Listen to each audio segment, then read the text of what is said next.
অবশেষে ইরান, যুক্তরাষ্ট্র এবং ইসরায়েল যুদ্ধ এবং মধ্যপ্রাচ্যের সব সার্বিক রাজনৈতিক বিশাল মেরুকরণ হতে যাচ্ছে, বহু পরিবর্তন হতে যাচ্ছে এবং চমৎকার কিছু বিষয় সামনে এসছে। আপনাদেরকে আমি একদম শেষ পর্যন্ত সর্বশেষ পরিস্থিতি নিয়ে আপনাদেরকে জানাবো প্রিয় বন্ধুরা। আজকে 9 আগস্ট 2026 আমি ঢাকা থেকে আপনাদের কাছে এই যুদ্ধ সম্পর্কে অবহিত করছি। দয়া করে আপনারা শেয়ার করবেন এবং শেষ পর্যন্ত দেখবেন, কারণ দারুণ কিছু ডেভেলপমেন্ট হয়েছে মধ্যপ্রাচ্যের সার্বিক রাজনৈতিক বিষয় নিয়ে। আপনারা এতদিন পর্যন্ত আমরা যারা দরিদ্র, গরিব, আহ, মানে কোনো ধরনের পাওয়ার নাই, এই জাতীয় অনেকগুলি দেশ আছে যেসব দেশের কোটি কোটি মুসলিমরা মুসলিম ইসলাম ধর্মকে ভালোবেসে সবসময় চেয়েছে যে আমাদের এই ধর্মের হাজার কোটি কোটি কোটি কোটি অনুসারী রয়েছে, জনসংখ্যা রয়েছে, কিন্তু তাদের কোনো ঐক্যবদ্ধ শক্তি নাই এবং লিডার নাই, নেতা নাই। এই ধরনের একটি হতাশা আমাদের সব পর্যায়ের, মানে আদর্শ মতাদর্শ নির্বিশেষে সকল মুসলিমদের মনের মধ্যে এই একটি হতাশা ছিল। গত পরশুদিন মানে 7 আগস্ট 2026 সেই হতাশার কিছুটা হলেও আমরা কমতে দেখছি এবং নতুন এক ঐক্যের শুরু দেখতে পাচ্ছি প্রিয় বন্ধুরা। সৌদি আরব, তুরস্ক এবং পাকিস্তান, এই তিন গুরুত্বপূর্ণ শক্তিশালী দেশ, মুসলিম দেশ মিলে একটি নতুন নিরাপত্তা চুক্তি করেছে, যেটির নাম হলো MJDA, মানে মক্কা জয়েন্ট ডিফেন্স এগ্রিমেন্ট। এই চুক্তিটি তিনটি দেশের যে কোনো দেশে যে কোনো ধরনের হামলা যদি কেউ করে, তাহলে এই তিন দেশের উপরে হামলা করেছে বলে বিবেচনা হবে এবং সেই অনুযায়ী এই তিন দেশই প্রতিবাদ করবে, প্রতিশোধ নেবে এবং নিজেদের আত্মরক্ষার জন্য সর্বোচ্চ রকম তারা ব্যবস্থা নেবে। এর জন্য যদি সশরীরে সেনাবাহিনী পাঠাতে হয় এক দেশ আরেক দেশের কাছে, সেটাও তারা করবে। এই ধরনের চমৎকার একটা এগ্রিমেন্ট করেছে, সেটির নাম দিয়েছে মক্কা জয়েন্ট যৌথ নিরাপত্তা এগ্রিমেন্ট চুক্তি। এটি এই পর্যন্ত আমরা যে আফসোস করেছিলাম সবসময় যে আমাদের মুসলিমদের মধ্যে কোনো ঐক্য নাই, আমাদের যে 28-30টা দেশ নিয়ে 37-30টার উপরে দেশ নিয়ে যে সংগঠন রয়েছে, এই সংগঠন সম্পূর্ণভাবে ফেইল করেছে। এই সংগঠন আসলে একটা শুধুমাত্র সংগঠন, এখানে সবাই বছর পরপর গিয়ে চা নাস্তা করে থেকে টেখে এরপরে বাসায় চলে আসে, বাড়িতে চলে আসে। এটার কোনো কার্যকারিতা ছিল না, কিন্তু এখন যেটি হচ্ছে এটি বর্তমানে সময়ের প্রয়োজনে জিওগ্রাফিক্যাল অঙ্কের উপর ভিত্তি করে এবং বর্তমানে যে ওয়েস্টার্ন কান্ট্রিগুলির থ্রেট রয়েছে, বিশেষ করে আমাদের পবিত্র ভূমি মক্কা থেকে শুরু করে আশপাশের যে মুসলিম দেশগুলি রয়েছে, সেগুলির আগামীর ভবিষ্যৎকে ধরে রাখতে হলে অবশ্যই মুসলিম শক্তির ঐক্যের কোনো বিকল্প নাই। সেটি বিবেচনা করে চমৎকার একটি সিদ্ধান্ত নিয়েছে। আমি এই তিনটি দেশকে অ্যাপ্রিসিয়েট করি। আরও ঘটনা আছে, আমি আপনাদেরকে একে একে করে বলছি, শেষ পর্যন্ত আপনারা ভিডিওটা দেখবেন প্রিয় বন্ধুরা। প্রশ্ন হলো এই চুক্তিটি কাদের বিরুদ্ধে করেছে, এবং প্রশ্ন উঠেছে বিভিন্ন ধরনের আপনার অন্য ন্যারেটিভও রয়েছে যে এই সংগঠনটি বা এই চুক্তিটি এই মুহূর্তে কেন করেছে, এটি কি ইরানের বিরুদ্ধে করেছে নাকি আসলে নিজেদের আত্মরক্ষার জন্য করেছে, তাই তিনটি দেশ নিজেদের শক্তিকে সমৃদ্ধ করার জন্য করেছে।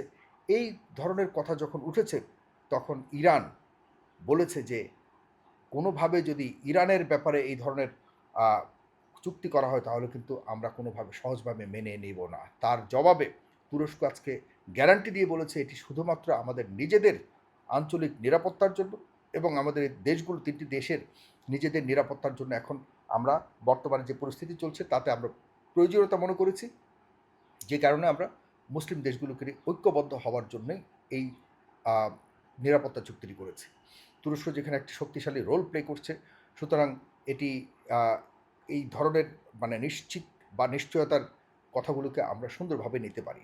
কারণ হলো মানে মধ্যপ্রাচ্যের যে কয়েকটি দেশ রয়েছে, তারা সবসময় কিন্তু নন মুসলিম শক্তিগুলির উপরে নির্ভর করে বিলিয়ন বিলিয়ন ডলার খরচ করে নিরাপত্তার নামে তারা কিন্তু একরকম বিদেশি অপশক্তিগুলোকে লালন পালন করেছে। এই মধ্যপ্রাচ্যের দেশগুলি কাতার, তারপরে আপনার এই বাহরাইন, তারপর দুবাই, সৌদি আরব, এরা এখন যখন দেখতে পাচ্ছে যে আসলে এদের নিরাপত্তার নামে শুধু শোষণ ছাড়া আর কোনো কিছুই না, এদের এখন এই যুদ্ধের মধ্যে আরও বেশি প্রমাণিত হয়ে গেছে যে আসলে ইরান তো ইরানকে বাঁচানোর জন্য যাই করছে, কিন্তু এই দেশগুলির উপরে মানে উপসাগরীয় দেশগুলির উপরে যে ইরান হামলা করতেছে, কী জন্য?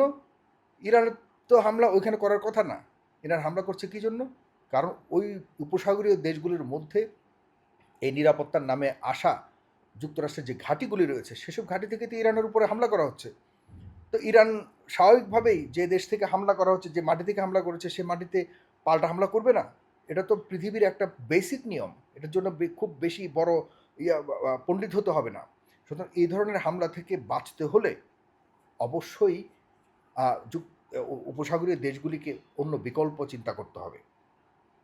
আর সবচেয়ে বড় একটি ভয় ছিল যে ইরান কোনোদিন যদি কোনো দেশকে উপসাগরীয় ছোট, ছোট দেশকে যদি কোনো কারণে আ দখল করতে আসে, মক্কার ওই পবিত্র অঞ্চলকে দখল করতে আসে, এই ধরনের চিন্তাভাবনা থেকে যেহেতু সবসময় একটা ভীতির কথা বলা হয়েছিল, যদিও এগুলির পেছনে কোনো ধরনের দখলের চিন্তা নেই, এগুলির পেছনে সবকিছুই হলো যে এই ধর্মীয় শক্তিকে আর নিজের দেশের পরিবারতন্ত্রকে বাঁচিয়ে রাখবার জন্যই একমাত্র তাদের ইচ্ছে ছিল। ইরান স্পষ্টভাবে বলেছে যে আমরা ইসরায়েলের বিরুদ্ধে এবং আমরা মুসলিম দেশগুলো ঐক্যবদ্ধ হতে চাই, আমাদের মধ্যে কোনো অনৈক্য যাতে না থাকে। আজকেও আব্বাস আরাকচি জনাব পররাষ্ট্রমন্ত্রী ইরানের, তিনি নিশ্চিতভাবে বলেছে এবং সবাইকে আহ্বান করেছে যে আমরা ঐক্যবদ্ধ হতে চাই, আমাদের মধ্যে গ্যাপ আমরা পূরণ করতে চাই। সুতরাং সেখানেও ইরান পূর্ণাঙ্গভাবে নিশ্চয়তা যে ইরান কিন্তু পৃথিবীর এখন চতুর্থ শক্তিশালী দেশ হিসেবে আবির্ভূত হতে যাচ্ছে। কারণ হলো যুক্তরাষ্ট্র পৃথিবীর সবচেয়ে বেশি শক্তিশালী যুক্তরাষ্ট্র আর ইসরায়েলকে কার্যত তারা পরাজিত করেছে, এতে আর কোনো সন্দেহ নেই।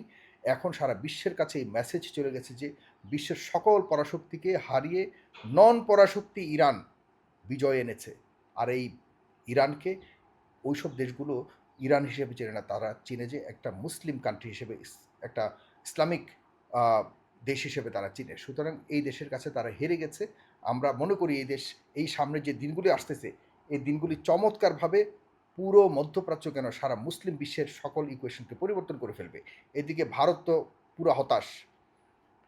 আরেকটা কথা বলে রাখি আগের প্রসঙ্গে, আমরা যদি কখনো দেখি আমাদের অন্য মুসলিম কান্ট্রিগুলির মধ্যে, মানে সৌদি আরবে বা অন্যান্য দেশগুলিতে কোনো কারণ ছাড়া শুধুমাত্র মানে কোনো দখলদারিত্বের জন্য অথবা যে কোনো ধরনের কর্তৃত্ব স্থাপনের জন্য যদি ইরান কখনো নিজের ভাইয়ের উপরে হামলা করতে যায়, তাহলে আমরা কিন্তু ইরানকে ছেড়ে কথা বলবো না বা আমরা ইরানকে ছাড় দিব না।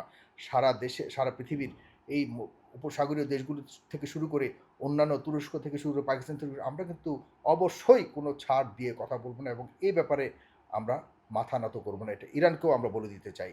সুতরাং ইরান আর অন্যান্য মুসলিম কান্ট্রিগুলি এখানে সুন্নি শিয়া এসব সব কিছুর নির্বিশেষে পাশাপাশি ঐক্যবদ্ধভাবে সামনের সময় আমরা চাই মুসলিমদের একটা কারণ হলো আপনারা জানেন যে আজকে আরেকটি খুব গুড নিউজ হলো, পাকিস্তান ইসরায়েলের বিরুদ্ধে হুঙ্কার দিয়েছে। সারা বিশ্বের মুসলিম কান্ট্রিগুলিকে বলেছে এই ইসরায়েল যতদিন পর্যন্ত টিকে থাকবে, যতদিন না পর্যন্ত প্যালেস্টাইনিদের অধিকার নিশ্চিত না হবে, ততদিন পর্যন্ত মুসলিম কান্ট্রিগুলিকে তারা এক দেশ আরেক দেশের বিরুদ্ধে লাগিয়ে আমাদের মুসলিমদের মধ্যে শুধু শত্রুতা, রক্ত আর নিজেদের মধ্যে বিভাজন তৈরি করে তারাই এই ইহুদিবাদের সম্প্রসারণ যে নীতি রয়েছে সেটিকে তারা বাস্তবায়নের জন্য ভারতের সাহায্য নিয়ে তারা এটা করবে। ভারত আপনারা জানেন যে তাদের কোনো নিজেদের এই ধর্মের আর কোনো কোথাও আর কোনো জায়গা নাই, শুধু ভারত আর কোথাও নাই। আর ইসরায়েলেরও শুধু ইসরায়েল, ইহুদিদের আর কোথাও জায়গা নেই। সুতরাং এই দেশ আরেক দেশ এরা দুজনে ভাই ভাই হিসেবে মুসলিমদেরকে টার্গেট করে তাদের নিজেদের ধর্মীয় সম্প্রসারণ আর নিজেদের সম্পদ সম্প্রসারণের একটা বড় ধরনের যে একটা আপনার এই জায়নিজম রয়েছে, এটিকে আমরা এখন মোকাবেলা করতে হবে। পাকিস্তানের পররাষ্ট্র প্রতিরক্ষামন্ত্রী আজকে স্পষ্টভাবে জনাব আসিফ সাহেব বলে দিয়েছে যে ইসরায়েলকে আমরা সবাই মিলে ঐক্যবদ্ধভাবে মোকাবেলা করতে হবে। সুতরাং পাকিস্তানের মতো একটা দেশের গুরুত্বপূর্ণ একজন নেতা যখন এরকম কথা বলে, তখন আমরা আসলে আর একা নই, আমরা সবাই এখন ঐক্যবদ্ধভাবেই এই অপশক্তির বিরুদ্ধে লড়াই করতে হবে এবং আমাদের এই মধ্যপ্রাচ্যকে একটা নিরাপদ জনপদে তৈরি করবার জন্য যদি পাকিস্তান, তুরস্ক, মিশর, সৌদি আরব, ইরান সবাই যদি একসাথে থাকে, একটাবার চিন্তা করে দেখুন তো পৃথিবীর কোন শক্তি আছে যে মুসলিম দেশগুলোর কোনো ধরনের ক্ষতি করবে? কার শক্তি আছে, কার সাহস আছে আপনি বলুন? শুধু এই মুসলিম দেশগুলির অনৈক্যর কারণে আজকে থাকুক, সৌদি আরব যদি লিডারশিপে আসে, সৌদি আরবের এই পরিবারতন্ত্র থেকে বের হয়ে আচ্ছা থাকুক পরিবারতন্ত্র, তারা আমার মক্কা শরীফ, আমার যত পবিত্র স্থান আছে সবগুলির নিরাপত্তা এবং সকল মুসলিমদের সহজ প্রবেশ নিশ্চিত করে তাদের নিজেদের